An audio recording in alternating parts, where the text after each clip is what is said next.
On est mercredi le 30 avril, il fait beau, c'est frisquet quand même dehors, mais ça sent le printemps, mon cher Yoann, ça sent le printemps, ça sent l'UFC 315, ça sent Samouraï chapitre 14, ça sent bon. Ça sent bon, ça s'en vient, puis on a un invité spécial en plus, je pense. Exact, on a eu Tommy Morrison la semaine passée, on a eu Mick Dufort il y a quelques semaines, et on boucle la boucle avec la troisième grande vedette de ce gala Samouraï chapitre 14, Louis Jourdain, qu'on retrouve à l'instant. Louis, comment ça va, mon gars? Ça va bien, vous autres? Très bien. Merci énormément de prendre ces quelques minutes. Écoute, d'entrée de jeu comme ça, là, on en parlait avant d'entrer en onde officiellement, mais là, je te vois mâcher quelque chose. Tu manges pas tant que ça en ce moment, là, quelques jours du combat, hein? Non, c'est pour ça que je mange de la gomme. OK, c'est de la gomme. Ça calme l'appétit. Pour vrai, tu te bats 130 livres, là, finalement, à Samouraï. Ouais. Est-ce que c'est ça, la partie la plus dure de ton métier? C'est la coupe de poids? Honnêtement, ouais. On entend souvent les combattants en parler. Le plus dur, c'est de faire le poids. Puis c'est 100% ça. Veux pas, on mange pas beaucoup de calories, puis on en dépense énormément. Fait que l'énergie est super basse. Donc, on se base un petit peu plus sur l'énergie mentale que physique, mettons. Mais la préparation, elle va bien. Bon, tant mieux. C'est pour ça que ton chum Yoann a décidé de passer à 185 livres, lui. Je pense qu'il était plus capable de... Je l'ai fait longtemps, là, descendre là, de 200 à 190, 180, jusqu'à 170. Là. Donc, toi, Louis, en ce moment, là, quand tu as commencé ton camp d'entraînement, tu te tenais autour de combien, si je peux me permettre? J'étais autour de 160, 163 livres. Wow, quand même, hein? 30 livres en quelques semaines. Ouais. Aïe. Ça prend toute une discipline, toute une diète. Là, puis on l'a vu là, sur les images. Là, on te voit, si on te suit sur les réseaux sociaux, là, t'as l'air en grande forme. Écoute, moi, je suis vraiment excité de te voir. C'est un retour pour toi. Toi qui as déjà combattu pour Samouraï MMA, donc c'est pas un baptême, tu fais partie de l'organisation. Tu t'es déjà battu là, tu reviens. Donc, j'imagine que tu es très excité pour ton retour là, à Samouraï MMA. Là. Ouais, puis je suis super content aussi qu'on ait une organisation au Québec. C'est sûr que depuis que TKO était parti, il fallait aller se battre ailleurs. Mais je suis vraiment content de Daniel Lafont puis de l'opportunité qu'il nous offre de se battre au Québec, de se battre devant son monde. C'est le fun de se battre ailleurs, c'est le fun de se battre tout court, mais de se battre devant son public, puis après ça, tu peux sortir après, tu peux enjoy avec le monde que t'aimes. Fait que non, je suis super grateful pour l'opportunité, mettons. Ouais. Merci vraiment d'être là, Louis. On rentre dans le détail. On va parler, bien sûr, de ton combat contre Danilo Adriani. Bienvenue à tous au SOS Podcast. SOS! Attention, ça va frapper. Spectaculaire, flamboyant. Des athlètes de haut niveau. Des champions des arts martiaux. Préparez-vous, le combat commence. Dans l'octogone, Ben Baudouin.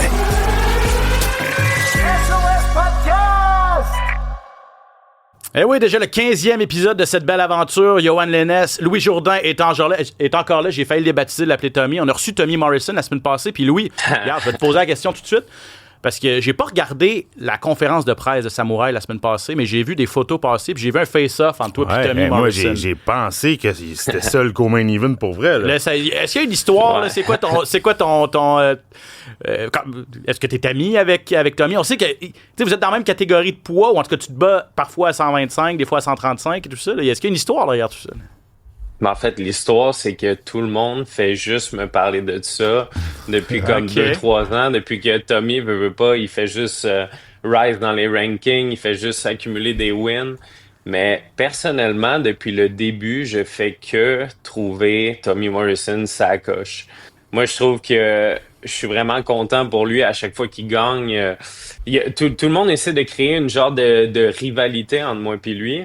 Mais je suis comme, on est tellement pas beaucoup de Québécois qui veulent se rendre au UFC. On n'est pas un gros peuple, les Québécois. Je crois qu'à la fin de la journée, il faut plus s'entraider. Puis c'est nous contre le monde. Fait que, je comprends la rivalité, je comprends que le monde veut des gros shows, mais pourquoi on fait pas venir des gars d'ailleurs pour se battre contre eux, puis on peut pas tous s'entraider? Fait que veux pas. J'ai beaucoup parlé à Tommy avant et après la conférence, et je crois que potentiellement on pourrait s'entraîner ensemble et s'entraider.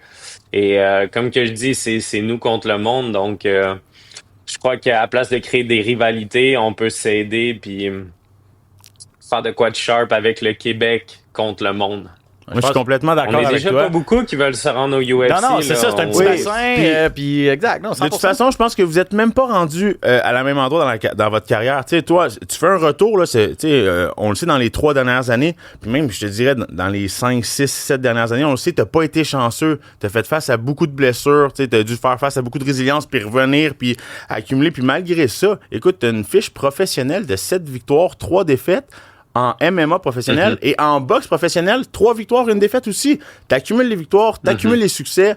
Oui, t'as 28 ans, mais t'as commencé, on en a parlé tantôt, à 12 ans. À 15 Ça, ans, c'est fou, tu faisais ton premier combat. T'es un vétéran de la game, mais t'es pas hypothéqué, si je peux me permettre l'expression, comme quelqu'un que ça ferait 15 ans qui fait les arts martiaux mix. Donc, je pense vraiment que t'es rendu dans un stade dans ta carrière, spécialement avec un gros show, Samouraï MMA qui s'en vient. On le sait, peut-être Dana White va être sur place, il va y avoir du monde de l'organisation. Tu sais, je veux pas te dire, t'as quand même le nom de Jourdain dans ton dos. Il y a des regards qui vont être vers toi. Ça, faut se dire les vraies choses. 100%. Une grosse victoire, Louis, ça te remet sur la map. T'as 8 victoires, 3 défaites. Et on le sait, là, ça peut aller très vite, tu le sais comme moi. Ben, veux pas. Dans les dernières années, j'ai réglé beaucoup de choses dans ma vie personnelle. Il y a beaucoup de choses que le monde ne sait pas. Le monde se demande pourquoi Charles il a autant monté dans les arts martiaux mixtes. Puis moi, j'avais pas beaucoup de combats. Je me battais aux années, je me battais aux 2 ans. Mais il y a eu beaucoup de facteurs là-dedans. J'ai fait face à plusieurs blessures, des grosses blessures qui m'empêchaient de m'entraîner, qui m'empêchaient de pouvoir pousser. Aussi, il y a des choses que le monde ne sait pas, mais j'ai des gros problèmes. J'avais des gros problèmes de sommeil depuis que je suis tout jeune. Moi, je suis quelqu'un que je dormais 1 à 3 heures par nuit. My God. Des fois, je passais 4-5 nuits blanches de suite. Ça, c'est quelque chose que j'ai réglé, mais ça aidait pas justement le cas de mes blessures. Veux pas, quand tu dors pas 2-3 jours, puis tu t'entraînes 2 fois par jour, tu t'entraînes intensément dans un sport intense, ça peut amener des blessures, ça peut amener aussi des problèmes psychologiques, mais c'est toutes des choses que j'ai réglées dans les dernières années, dans les derniers mois. Ce qui montre un peu dans mes 2 derniers combats, j'ai eu 2 victoires par TKO et je crois que là on est reparti. On est reparti dans le bon sens. Ouais, effectivement. Content de savoir que c'est derrière toi, en fait, ces trucs-là. Tu as parlé de ta chirurgie à un genou aussi. T'as fait de la boxe professionnelle aussi. En raison de ces blessures-là, là, c'était moins difficile la boxe que, évidemment, sur les genoux que les arts martiaux mixtes. Mais est-ce que ta véritable passion et ton avenir est en arts martiaux mixtes? Ouais, 100%. Okay. C'est le fun, la boxe. C'est le fun pouvoir combattre, compétitionner. Mais moi, j'aime ça lancer des genoux d'en face du monde. J'aime ça lancer des coudes. Veux pas. Oui, on est plus des gens qui aiment ça donner des choses stand-up. Mais j'aime aussi le facteur takedown. Comme ça va montrer dans mon prochain combat, veux pas, le gars que j'affronte, sa force, c'est vraiment au sol. Donc, il va y avoir un clash là-dessus. Moi, mon but, ça va être de garder ça debout puis potentiellement lui passer le knockout. Moi, je suis très excité, puis là, on en parle, là, puis pour vrai, j'ai des papillons, parce que moi Louis, je te connais depuis tes débuts, t'sais, Louis puis Charles ont été dans mon coin à mon premier combat amateur de MMA, exactement. Ils étaient dans mon coin, je m'entraînais avec eux, puis je sais à quel point, comme tu l'as mentionné, puis je suis content que tu le mentionnes, que là, c'est les arts martiaux mixtes, ton intérêt, parce que je sais à quel point il est spectaculaire. Les kicks, les low kicks. Tu sais, Louis a commencé avec le Muay Thai, c'était vraiment ça, à moins que je me trompe, ton sport de combat numéro 1, puis on le voit dans ces combats, t'as un jeu de pied, ta boxe est rendue à un point vraiment affûté. Donc vraiment, là, j'ai hâte de te voir, puis j'espère que tu vas te laisser aller, mon Louis, puis je te souhaite toute une victoire, tout du succès à ton prochain combat à Samouraï MMA, là.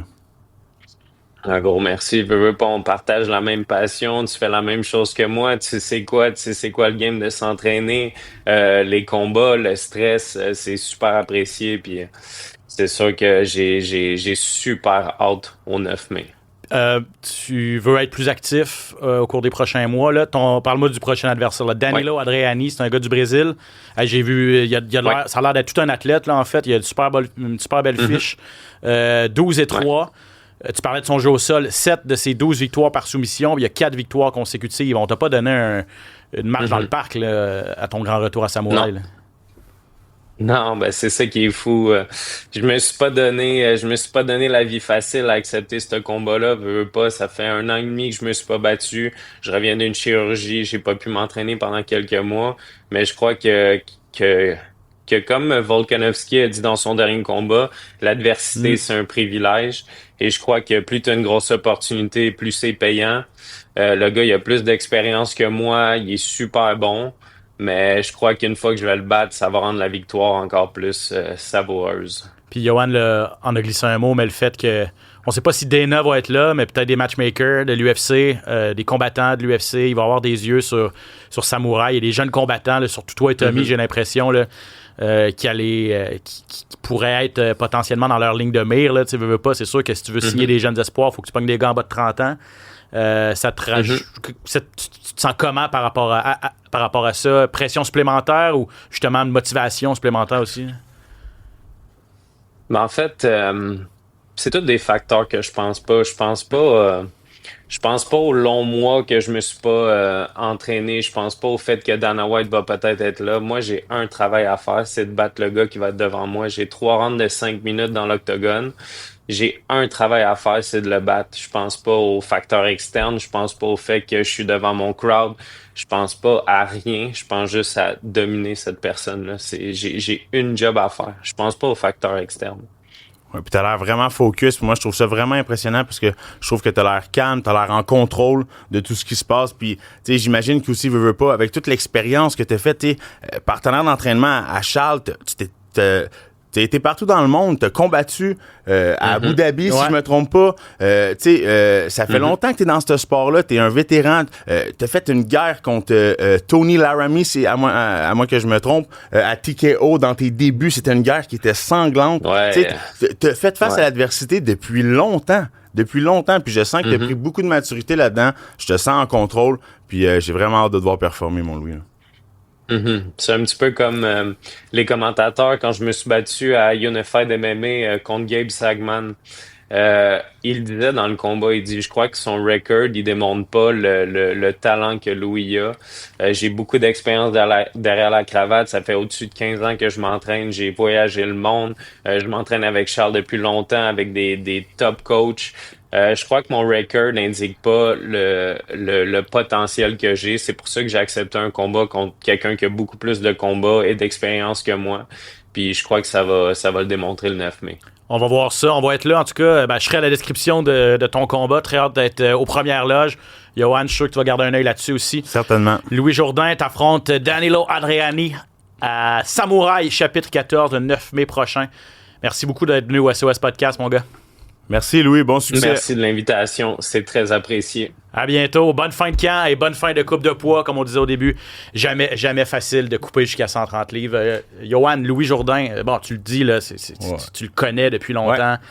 Je sais pas. Est-ce que c'est le combat le plus important de sa carrière? Ça, le combat le plus important de sa carrière, puis il est talentueux, Louis Jourdain. Il est talentueux, il est travaillant, c'est un acharné. Je me souviens, entre Louis puis Charles, les deux travaillaient aussi fort, puis je vais le dire, j'hésitais à le dire, mais je vais le dire.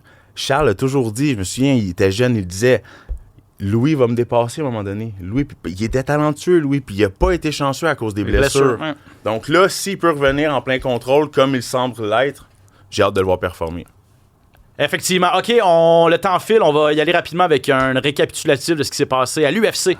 Samedi dernier, on était du côté de Kansas City. Yann Machado Gary qui est allé chercher une grosse victoire contre Carlos Prates.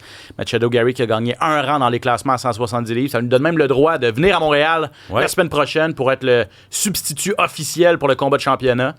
Honnêtement, c'est rapide. Il se battra probablement pas, on s'entend, mais je veux dire, on sait jamais. Là. Ça, c'est dans déjà le meilleur des mondes, Belal se blesse. On a un gros combat. Jack Maddalena contre Machado Gary. Ça serait, moi, c'est un combat qui m'intéresse. C'est deux gros strikers. Là. Jack Maddalena est un gaucher, très grosse boxe, a pas peur d'avancer, coupe bien les angles. Machado Gary, on l'a vu, là, c'est un as. Là, pour vrai, chapeau à Yann Gary. Honnêtement, là, ses déplacements, ses kicks, sa distance, son contrôle, un combattant avec une intelligence, techniquement.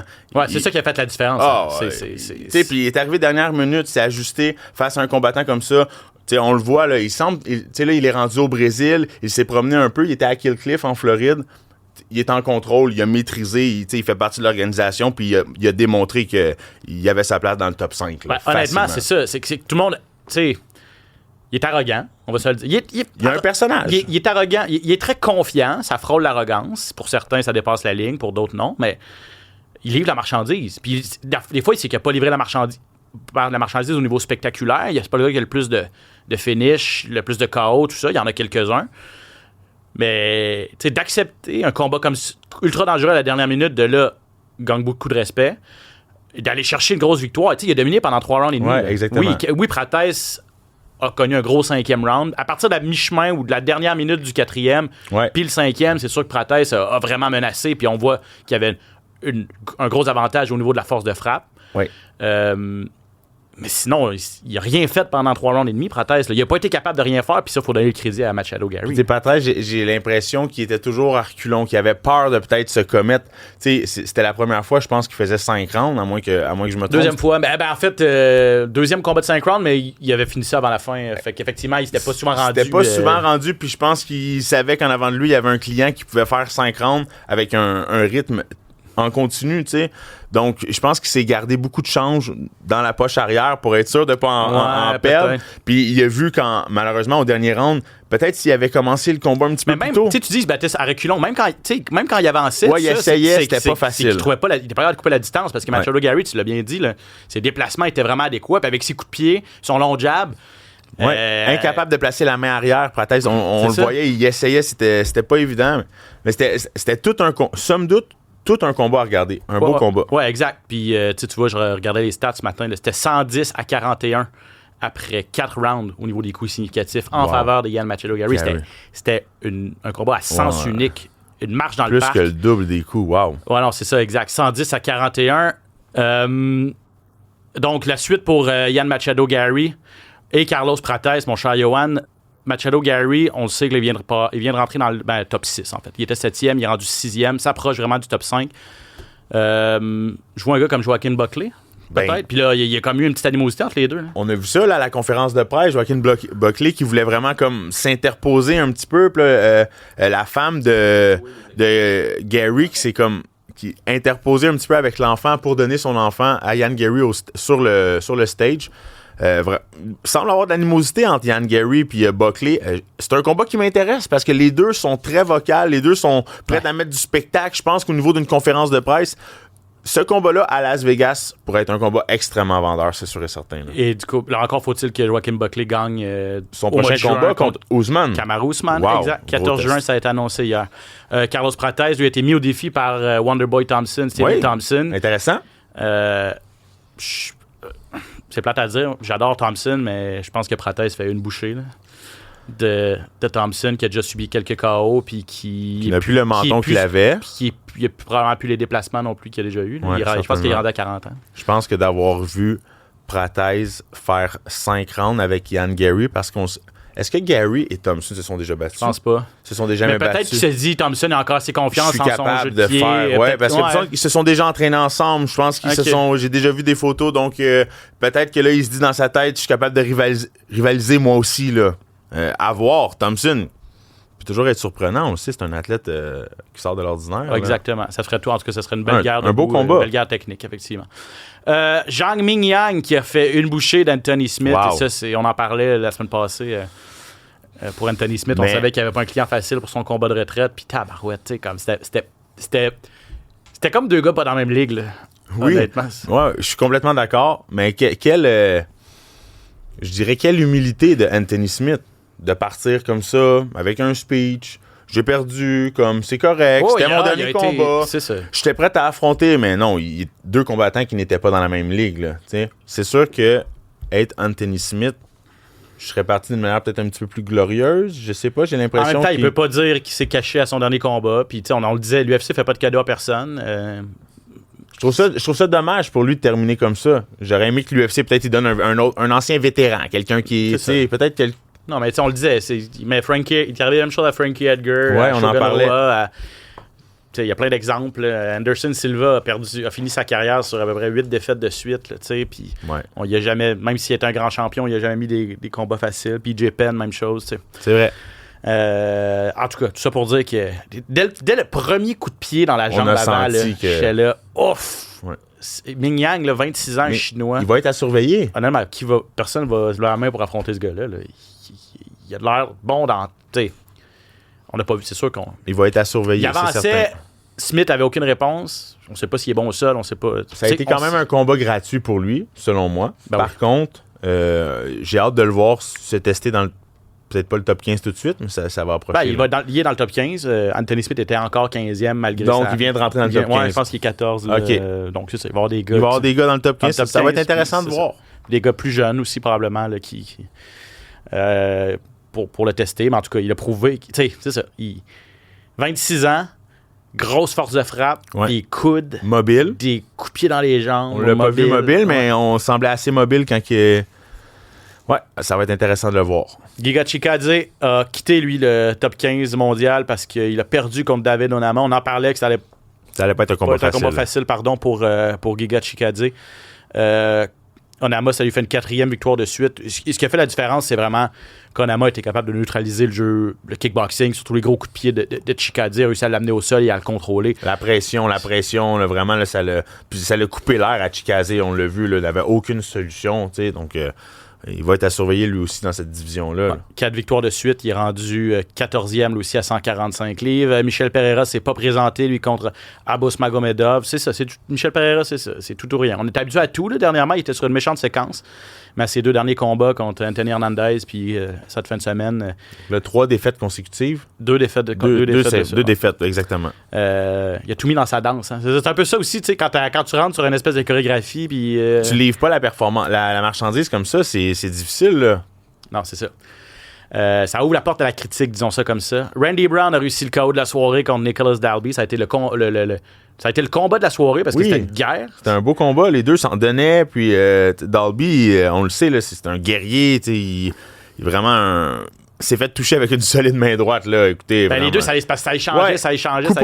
Puis à un moment donné... Il y en a une qui a passé, exactement. Fait qu'il y a un gros chaos spectaculaire. Là. Et chapeau à Malcolm Wellmaker. Ça, c'est un gars... J'avais aucune idée c'était qui, ni Dev ni Dada, mais j'avais vu passer une vidéo. Il a fait une grosse vidéo pour dire que ce gars-là, il est machiniste, il installe de la grosse tuyauterie, tout ça. Puis il a fait une vidéo pour dire que il travaillait 40 heures semaine, il commençait à 7 heures le matin, puis il s'entraînait le soir, tout ça, en vue de son premier combat à l'UFC. Félicitations, il a gagné son premier combat. KO contre Cameron Simon. Il y a eu le boni de 50 000. Puis là, il a posté aujourd'hui ou hier. J'ai lâché ma job. Si je gagne le 50 000 je lâche mon travail. Mais j'ai vu les vidéos. Tu les as vues, Ben? Ouais. C'est à 7 h le matin. Là. Ah ouais, il est là, il travaille, là, puis il soude, puis puis le soir, il s'entraîne. Puis c'est une grosse job. Là. C'est une grosse vie. C'est une grosse job, puis là, il peut se concentrer à 100% sur... Il a décidé, chapeau à lui. Ouais, exact. C'est une belle histoire. L'UFC quitte Kansas City, s'en va à Des Moines en Iowa. La finale cette fin de semaine, Corey Sandhagen contre Davison Figueiredo, deux combattants du top 5, chez les poids coqs. Un bon duel sur papier. Là. On avait la rumeur O'Malley contre Sandhagen. On était bien excités par ça, mais Figueiredo, c'est un méchant bon plan B. Ça va être un très bon combat. Là. Ça va être un très bon combat.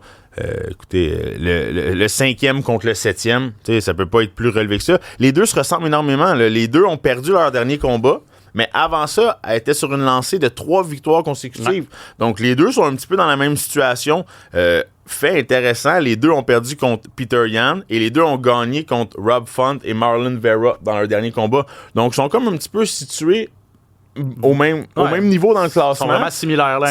Si on peut regarder ça, par contre, deux combattants complètement différents. Là.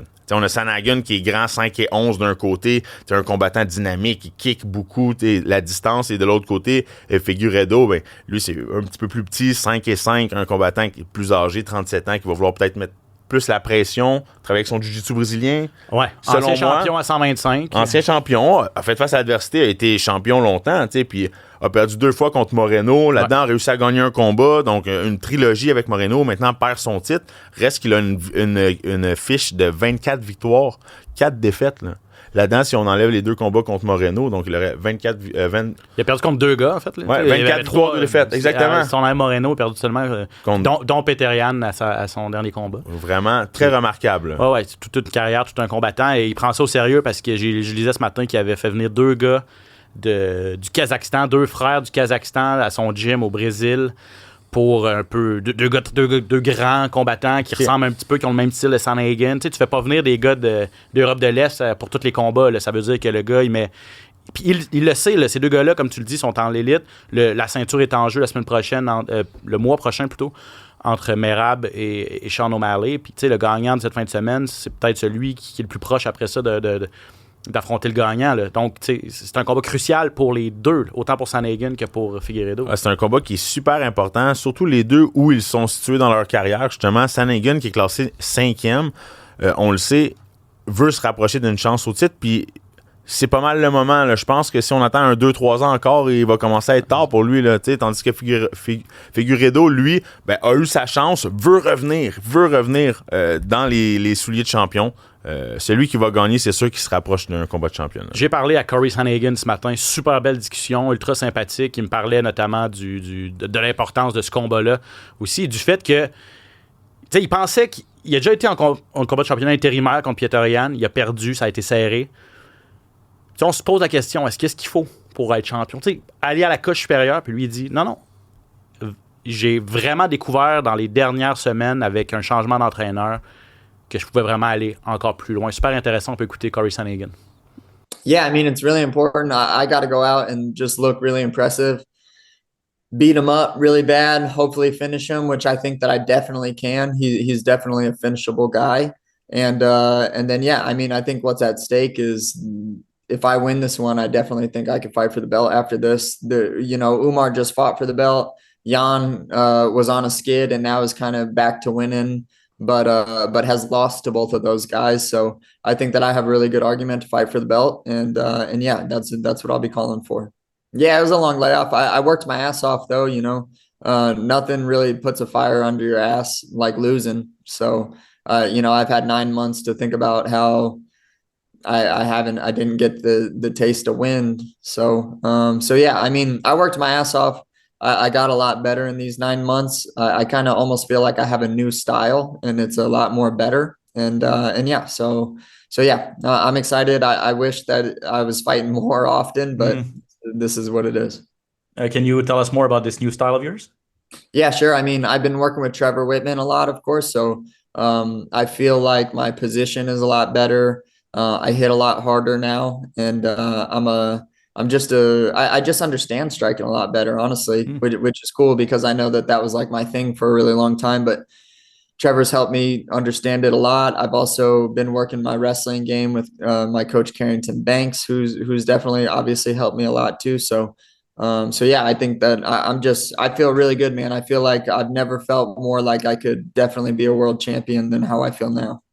Donc voilà, je sais pas si c'est un nouvel entraîneur, mais en tout cas avec Trevor Whitman, qu'on le connaît, l'entraîneur de Kamaru Usman, Justin Gaethje, je pense qu'il a déjà été avec Rose Namajunas aussi.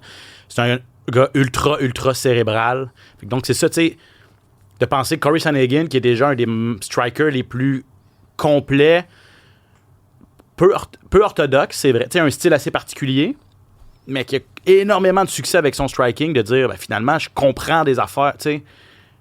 Là, il peut mettre un peu ses qualités athlétiques, mixer ça avec une compréhension puis une technique supérieure. Vraiment hâte de voir ce que ça va donner. Oui, puis c'est vraiment intéressant de voir qu'à ce niveau-là, même à ce niveau-là, on le sait, c'est un des meilleurs dans le monde. Il réussit encore à aller chercher un niveau supérieur puis cérébralement de comprendre la game des arts martiaux mixtes du combat de manière différente. Donc oui, c'est impressionnant de le voir. Puis j'ai hâte de voir. Il parle d'une nouvelle position, d'un transfert de poids. On le sait, il touche souvent la cible. Donc s'il est en mesure de pouvoir amener de la puissance derrière ses frappes, ça va être intéressant. Et je lui avais posé la question aussi s'il était inquiet si Deiveson Figueiredo allait essayer de lutter. Ça a causé sa perte, là, on le sait, contre Umar Nurmagomedov à son dernier combat. Il s'est fait amener au sol 5 fois, il s'est fait contrôler. Puis il a dit, honnêtement, si Merab Dvalishvili et Umar Nurmagomedov sont une coche vraiment au-dessus des autres à 135 livres au niveau de la lutte. On a vu Puis je pense que Deiveson Figueiredo n'est pas à ce niveau-là, puis je vais être capable de défendre ça ou de m'en sortir, en tout cas s'il réussit à m'amener au sol et tout ça. Donc, ça n'avait pas l'air de trop l'inquiéter. Il a l'air de vraiment de penser que Figueiredo, sa principale force, c'est oui, il y a un bon jeu au sol, mais sa principale force, ça semble aussi être le jeu debout. En tout cas, c'est ce que j'ai cru comprendre de la discussion que j'ai eue avec lui. En demi-finale, c'est René Derrida contre Bo Nickel. Bo Nickel, on le sait, un des joyaux de l'organisation. Assez jeune, toujours invaincu. Je pense qu'il est 7-0, 4-0 dans l'UFC. Un lutteur vraiment hors pair. Et ça va être un choc de style. Un combat qui va risque d'être intéressant au sol. Mais avec deux styles différents. Le lutteur contre le spécialiste de jiu-jitsu brésilien, le néerlandais Derrida, qui a 14 de ses 19 victoires par soumission, un ancien double champion de One. Donc, gros défi pour Bo Nickel. Puis un bon choc de style là, pour les puristes là, du jeu au sol. Exactement, comme tu l'as mentionné, Derrida, qui est 19-2, 14 soumissions. C'est un spécialiste du jiu-jitsu brésilien. 6 pieds 4, fait un petit peu plus grand. Donc, j'ai hâte de voir si peut-être cette différence-là au niveau du sol, puis peut-être surtout au niveau de la portée, parce qu'on le sait, Bo Nickel, 6 pieds 1, c'est plus un lutteur. On n'a pas vraiment vu son jab, ses kicks encore. On l'a vu envoyer des bonnes mains contre un combattant. Par contre, j'ai hâte de voir là, parce que Derrida a beaucoup d'expérience. On parle de 21 combats professionnels contre 7 combats professionnels. Il y a quand même une différence au niveau des combats, au niveau de la maturité. Est-ce que ça va jouer au niveau du striking, au niveau du combat debout? C'est là que j'ai hâte de voir, parce que je pense pas que Derrida a la solution pour amener Bo Nickel au sol et le garder au sol. Pas du tout. Donc, je pense vraiment qu'il va essayer de travailler au niveau de son combat debout. Ouais. Et si Bo Nickel l'amène au sol, là, peut-être essayer de travailler avec son jiu-jitsu brésilien. Ouais, de son dos, il sera passé des soumissions, il serait capable de le faire. C'est comme ça que je vois le combat. Mais en tout cas, si Bo Nickel gagne cette fin de semaine, attention, on va le voir encore au championnat rapidement. Parce ça sera pas long qu'il va faire son entrée. Là. C'est ça. Là, il va rentrer dans le top 15, c'est sûr. Puis ça va vouloir dire que c'est un vrai. Là, là il y a des points d'interrogation. Là, on l'a amené. C'est normal aussi. Parce que là, on l'a amené contre Paul Craig. À son dernier combat. Ouais. Puis là, il a fait 3 rounds de 5 minutes contre Paul Craig. Là, on s'attendait tous à ce que Bo Nickel termine Paul Craig. Mais Paul Craig, c'est pas un dernier venu. Là. Non. C'est un spécialiste du jiu-jitsu brésilien aussi, on le sait. Fait qu'il a juste pas été en mesure de terminer le combat. Paul Craig, qui a, si je me trompe, été dans le top 15 ou passé proche du top 15 tout le temps, a toujours été dans des gros combats. Là, arrive contre un Bo Nickel. Bo Nickel a quand même gagné par décision, oublions-le pas. Fait que là, je pense que s'il peut avoir pris de l'expérience et de la maturité, tout un test devant lui. Là. Retour de Jeremy Stephens à l'UFC. 35e combat. En fait, il a 35 combats à l'UFC. Ça va être son premier depuis 2021. Il avait été coupé par l'organisation. Entre-temps, il est allé chercher 3 victoires, notamment à Bare Knuckle, et une nulle en boxe contre José Aldo. Donc, réussi à connaître du succès dans d'autres sphères.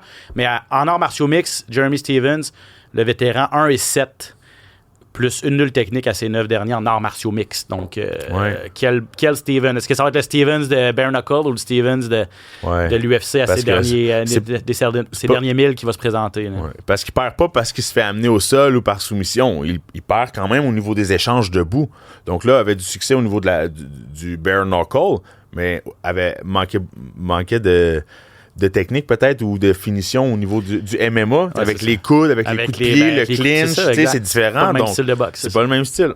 2 Canadiens sont en action. Jillian Robertson qui affronte Marina Rodriguez. On est chez les poids pas. Il y a un duel important pour l'Ontarienne Robertson qui est sur une belle séquence. Elle, 3 victoires de suite. Elle est 4-1 depuis qu'elle est passée de 125 à 115 livres. Donc, mine de rien, là, si elle gagne cette fin de semaine contre Rodriguez qui est classée 9e, elle rentre dans le top 10 et ça peut aller vite à 115 livres. Là, une ou 2 victoires, elle pourrait se retrouver en combat de championnat contre la championne Zhang Weili, si Zhang Weili est encore dans cette catégorie-là. Mais bref, Robertson connaît les meilleurs moments de sa carrière.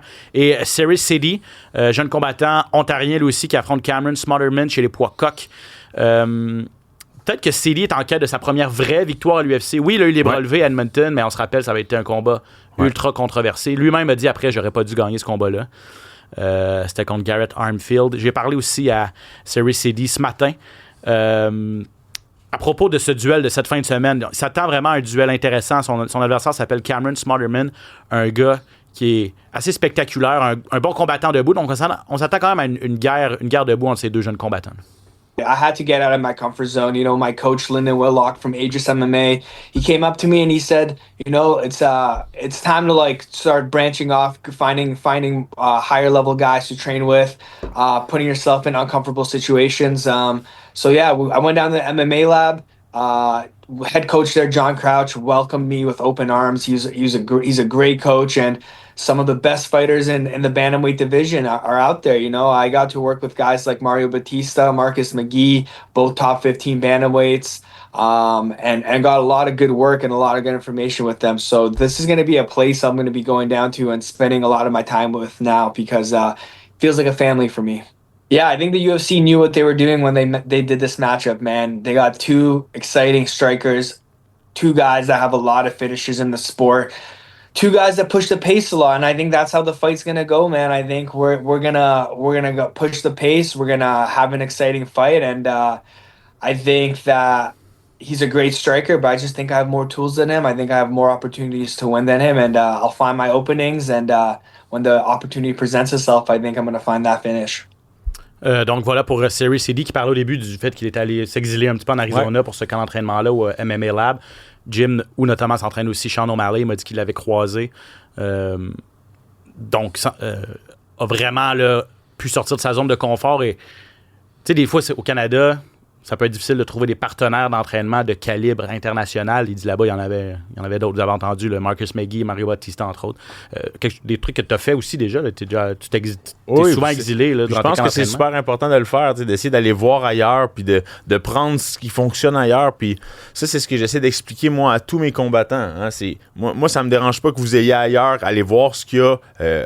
Absorbez le bon, ce qui est pas bon, laissez-le tomber. Si vous avez à revenir, vous allez revenir avec des nouveaux outils dans vos poches, puis c'est juste du plus, là. C'est beau de voir que c'est son entraîneur aussi qui lui a proposé. Des fois, tu sais, pas essayer de retenir ou d'avoir peur que les autres vont te délaisser en avoir ailleurs. Non. Exactement. Non, on a à bien le développement, le développement de nos poulains. Et puis tu voulais me parler de Daniel Marcos. Ouais, Daniel Marcos, c'est ça qui affronte Montel Jackson. Daniel Marcos qui est 4-0 à l'UFC, c'est un gars qui est 17-0 dans sa carrière. Ouais, Daniel Marcos qui est 4-0 à l'UFC, 17-0 dans sa carrière. C'est un produit du MMA Science à Sunrise en Floride. Il s'entraîne avec Roger Cole et Troy Wortman. C'est une école avec laquelle j'ai été passer un petit peu de temps, moi, 2 semaines en Floride. Je suis allé là-bas, ils m'ont énormément aidé. Ils ont une petite famille, c'est vraiment une plus petite école. Donc, il y a Amanda Nunes qui s'entraînait là, Charles Rosa, Landon Quinones. Ils ont vraiment une belle petite équipe, puis vraiment, ils m'ont beaucoup aidé. Donc, vraiment, à surveiller Daniel Marcos, qui est 17 victoires, aucune défaite, 4 victoires consécutives à l'UFC. Là, il se rapproche rapidement, lui aussi, là, du top 10, du top 15. Autre combat à 135 livres, là, des combats intéressants donc dans la catégorie des poids coqs cette fin de semaine. En intégralité, ce gala de Des Moines en Iowa, 20h sur TVA Sport 2. On passe aux actualités. Rumeurs, échos, coulisses, les plus récentes nouvelles. Le hype UFC. Ben ouais, comme d'habitude, on finit l'émission avec les rumeurs et les nouvelles. Ça n'est plus une rumeur maintenant. Elle a été la grosse nouvelle de la semaine.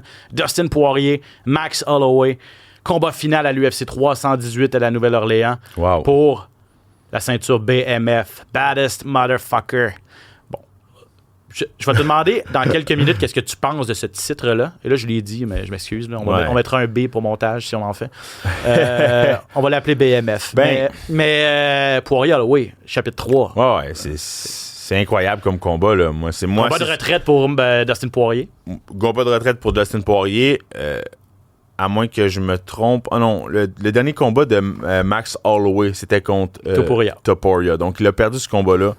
Un retour pour Holloway. On le sait.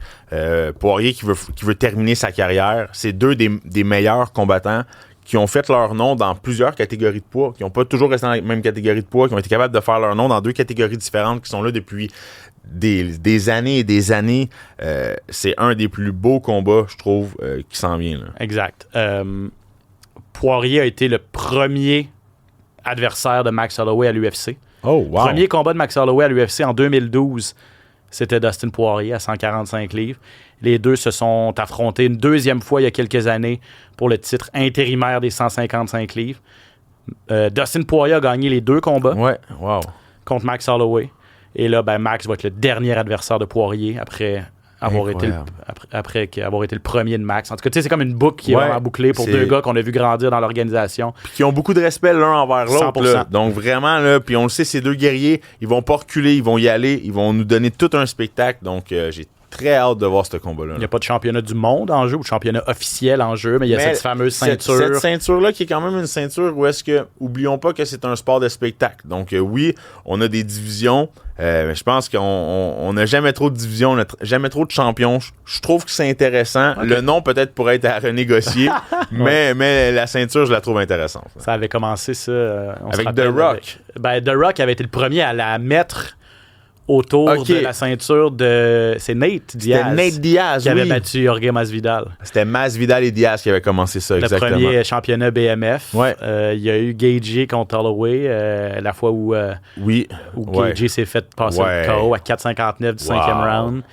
Il y a eu quelques combats BMF, mais celui-là va être intéressant. Puis tu sais, c'est ça, vu qu'il n'y a pas de championnat... Ben là, je sais pas si ça a été confirmé, mais Pantoja contre Cara France peut-être également sur cette carte-là, mais qui est un championnat officiel à 125 livres. Mais la finale... il vient de Louisiane en plus, Dustin Poirier, donc à la maison, va être en grande finale de l'UFC. Incroyable. 318 à la fin du mois de juillet, ce gars-là. Et l'autre nouvelle qui retient l'attention, puis ça, c'est pas clair comme dossier, c'est Dricus du Plessis, parce qu'on en parlait ici la semaine passée. On disait qu'il allait potentiellement s'absenter pour une longue période, blessé, fracture à un talon. Et lui, il est arrivé cette semaine, puis il a dit moi, je lis ça, je trouve ça bien drôle. Je suis pas blessé. Ou en tout cas pas blessé aussi sérieusement que les gens veulent bien le dire. Il dit je vais annoncer mon prochain combat bientôt, mais ce sera pas au mois de juin à Las Vegas. Tu sais, parce qu'on parlait beaucoup de Chimaev Duplessis pour la International Fight Week. Possiblement qu'il y a peut-être un petit pépin de santé qui fait qu'il peut pas se battre en juin. Duplessis. Il va se battre contre Imanov. Imavov? Encore Hey, j'arrête pas de le dire. Ouais, je sais. Ça n'a pas de bon sens. C'est difficile. Il n'était pas le seul, hein? Il avait dit quand il était allé dans la cage, la dernière fois, il avait pris ça n'a aucun bon sens. Mon nom, c'est Imavov, arrêtez et de non, me tromper. Imanov, c'est vrai? Imavov, avec un V, let's go. Mais ça risque d'être Chimaev, par exemple, en tout cas. OK, ouais, c'est sûr. Ouais. C'est ce qui mais c'est ce qui est prédit, c'est ce qu'ils disent. Ben, c'est Chimaev Duplessis, on veut voir ça. On veut voir ça. J'étais vraiment down pour que ce soit à Vegas cet été. Ouais. On va peut-être faire un peu plus patient. Mais qui va se battre à Vegas cet été? On n'a pas encore de main event d'annoncer, on n'a pas encore de carte. Est-ce que ça va être Aspinall contre Jones? Non, Jones, on l'oublie. Ouais. C'est Gain contre Aspinall, c'est ça qui... Ou Makhachev Topuria. D'après moi, ce serait ça mes deux... Ton souhait. Ben, mes prédictions, en fait. Il faut que ce soit des gros combats, parce que là, tu peux pas arriver avec des combats de second ordre pour un gros gala comme ça. Mais bref, mon opinion. Donc, est-il blessé ou pas blessé? Ben, Dieu seul le sait. Seul lui-même le sait. Quand même intriguant qui poste ça sur les réseaux sociaux, qui s'exprime comme ça. C'est parce que c'est un journaliste quand même respecté qui avait annoncé sa blessure. Donc, c'est pas un gars qui écrit les choses sans avoir vérifié normalement. Kevin Aioli. Ça peut brimer un peu le nom du journaliste. S'il s'est trompé. Tout le monde peut se tromper, mais d'habitude, il est assez crédible. Voilà. Merci beaucoup, Johan. Yes. On se voit la semaine prochaine pour la grosse semaine. C'est la semaine prochaine. Là. Wow. Vas-tu aller à Samouraï, toi? Je vais peut-être être à Samouraï MMA. C'est pas évident avec la petite famille, tout ça, des fois. Ouais. On va essayer de se libérer. On va regarder ça. J'aimerais ça être là. Ouais. Ça marche. On se voit là-bas si t'es là. Yes. Ciao tout le monde. À bientôt. SOS Podcast! Ben, je pensais peut-être travailler pour, mais finalement, il me revient pas, Daniel. Ben là, moi, je le fais pour... Samouraï? Ouais. Ah, tu le fais, là? Ouais. Avec qui? Il me l'a dit son nom, c'est quoi? Franco.